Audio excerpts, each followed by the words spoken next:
Do you mind if I ask you a personal question? No, not at all.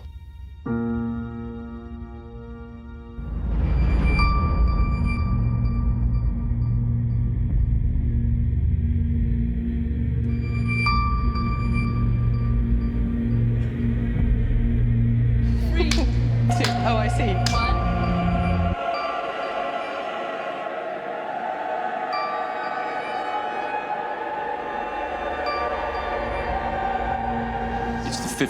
C'est le 50e anniversaire de ce film extraordinaire, ce chef-d'œuvre de Stanley Kubrick cette année. Quand Thierry a su que je travaillais sur ce que j'appelle moi une version non restaurée en fait, ça veut dire que je suis allé dans le laboratoire avec Warner Brothers, on a regardé les éléments d'origine, on a dit pourquoi on ne ferait pas une version en 70 mm, une copie en 70 mm à partir de ces éléments d'origine pour donner à un public de 2018 l'expérience qu'ils auraient pu avoir en 68. This mission is too important for me to allow you to jeopardize it. L'idée de l'emmener à Cannes, quand Thierry l'a suggéré, c'était tellement excitant, quoi, parce qu'on veut le faire quelque part où il y a le sens de l'histoire du cinéma, quelque chose qui représente l'histoire du cinéma comme Cannes. Et donc là, je suis très excité d'être ici et puis pour la projection dimanche. Je n'ai pas vu cette copie avant, j'ai vu le film plusieurs fois. Open the pod bay doors, please, Hal. Open the pod bay doors, Hal. I'm sorry, Dave. I'm afraid I can't do that. J'ai vu 2001 la première fois quand j'étais enfant, j'avais 7 ans, je pense, et mon père m'a emmené le voir à Londres. Sur le plus grand écran, c'était en 70 mm, et je n'ai jamais oublié cette expérience.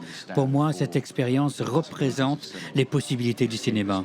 Le fait de s'échapper, la réflexion, l'idée de l'écran qui véhicule une fenêtre à travers laquelle on emmène le spectateur en voyage.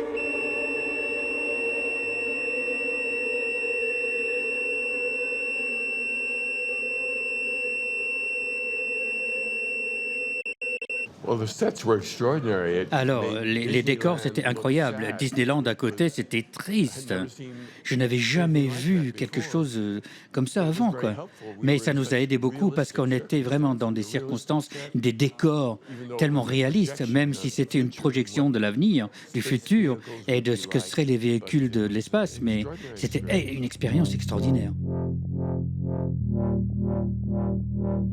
Je me souviens, il rentrait le soir de quand il avait tourné Full Metal Jacket et il a découvert de poussière, des explosions, et puis il retournait au bureau pour retravailler.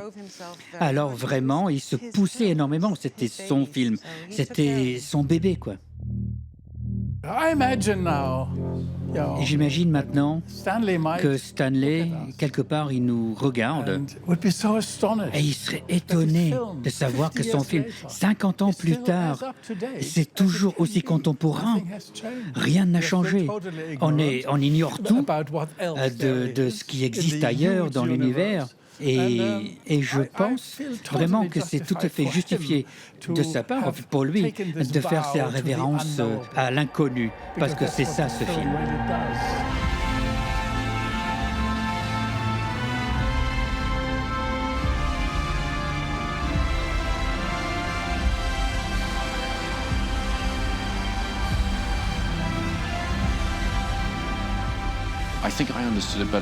Je pense que je l'ai compris beaucoup mieux à l'époque que maintenant, parce que c'est un film qui n'est pas complexe. C'est un film qui est très primaire, très simple, mais qui réfléchit, qui résonne.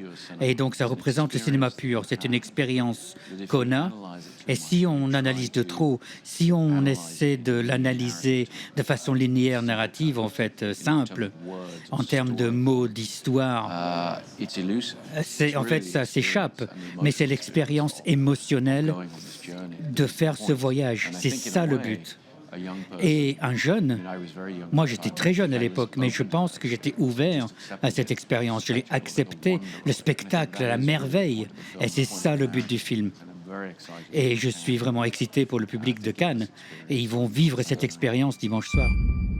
This conversation can serve no purpose anymore. Goodbye.